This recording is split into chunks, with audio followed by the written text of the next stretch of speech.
రంగారెడ్డి జిల్లా ఇబ్రహీంపట్నము రాయపోలు ఊరిలో నీ పేరు మాసిపోనీయమమ్మా కానుగుల ఇంటిలో కష్టజీవివమ్మ కూలి పని చేసుకుంటూ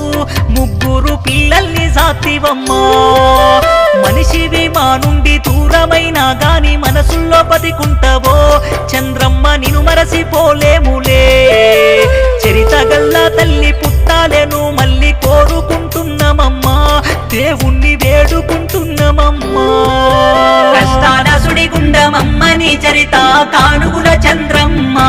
కన్నీట ముంచెల్లిపోతివమ్మా 100 ఏళ్ళు బ్రతికి చరిత్ర సృష్టించి చేదారిపోతివమ్మా నీ మంచి మాకేడ దొరుకునమ్మా